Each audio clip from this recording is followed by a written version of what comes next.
Hello, it's me. Hello, can you hear me? Si Adel pala, no? Guys, good morning.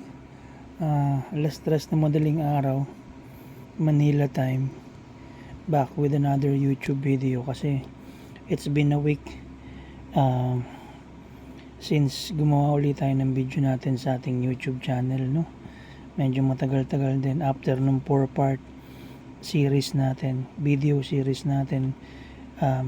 Kasama to doon sa mga darts na in-out natin, 3 of which na-out na natin.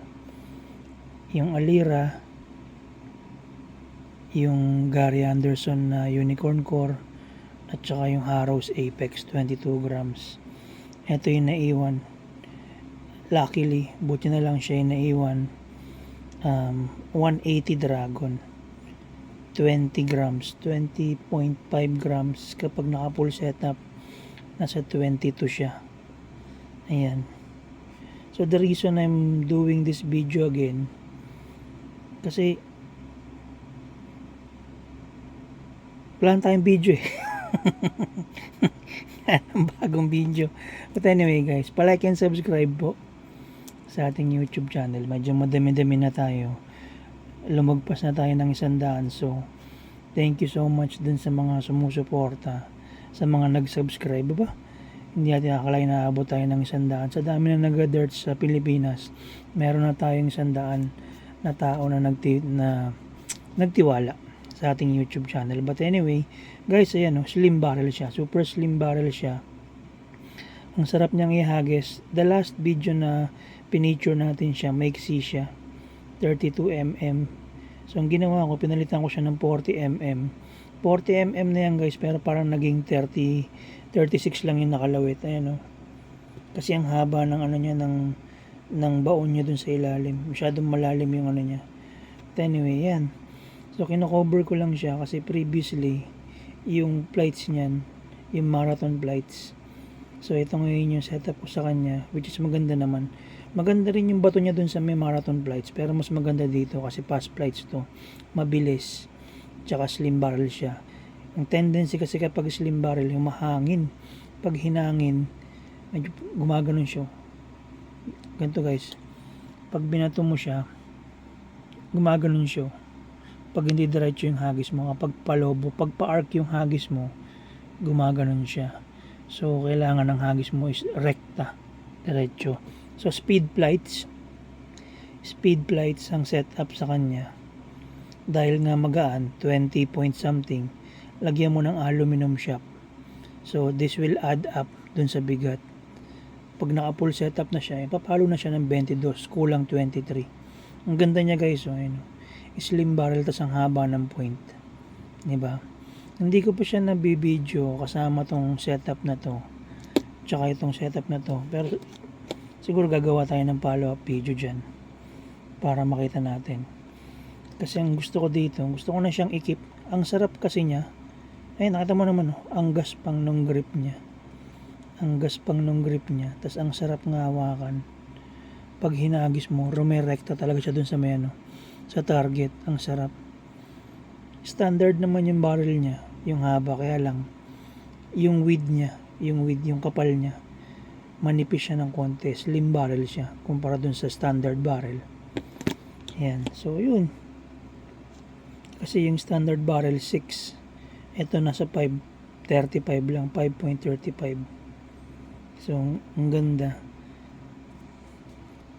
4 keeps na natin to. Baka siyang gamitin ko sa next na laro namin para malaman natin kung gaano tayong kalupit talaga mag-darts. Kasi nga we always say na wala naman sa darts yan, nasa dartero yan, nasa lumalaro yan, diba? Ayun, kanina napanood din natin yung replay yata yun or live laban ng Team Pacman tsaka ng Team Robson. Grabe din yung galawan ng Team Pacman. Sobrang tindi. Tatlong malulupit yung magkakampi. Hindi ko wala lang isa eh.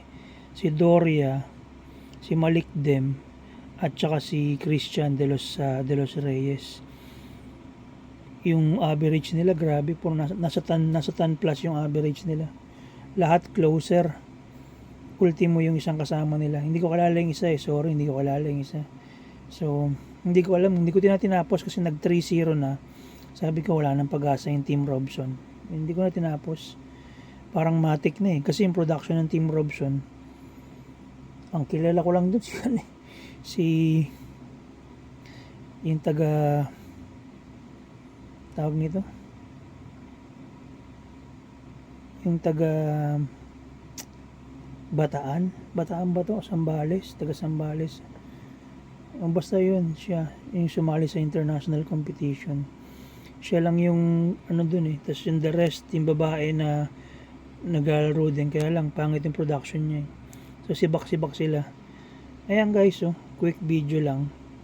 Napakagandang darts, 180 Dragon. Naglabasan to ngayon recently. Merong isa na putulan, tapos merong isa nag-out din ng ganto niya. Naglalabasan sila ngayon, hindi ko alam kung bakit. But anyway, guys, iwas scam pa rin tayo I always remind you. Kasi kaya ako nagre-remind ng ganun. Nangyari yung scam doon sa may group namin na ako ang admin, ako ang creator. So, I'm just sharing awareness para hindi na maulit. Kasi nakakakaba na ngayon magtiwala sa mga taga-Pasig considering na dalawa na sa kanila yung nang-scam. Yung Paul nga at saka itong Josh na to yung huli. So naglabasan na rin yung in-scam niya. Ayun, diba? So medyo iwas-iwas tayo guys sa mga ganyan. Kapag transact kayo, COD na lang kapag nasa Manila. Tapos kapag malayo kayo, COP. Huwag kayong magpapayag sa kanila na i-send yung payment first. Delikado yung ganun. Not unless kilala nyo yung kadil ninyo. Kahit na nga kadil ninyo minsan, di ba? Pero meron pa rin kaming mga legit na reseller na hindi nang i-scam. So, pa-vouch lang kapag medyo may kamahalan pero hindi kami nang i-scam. Hindi kagaya ng mga nagbibenta ng mura or below SRP. Tapos scam pala. Yun ang iiwasan nyo guys. Kakatipid nyo, may scam pa kayo, di ba? So, yan. Ito guys, ayan lang yung simple picture natin. Nabot tayo ng 8 minutes. Pag napanood nyo po ito, like and subscribe na lang din po sa ating YouTube channel para dumami po tayo.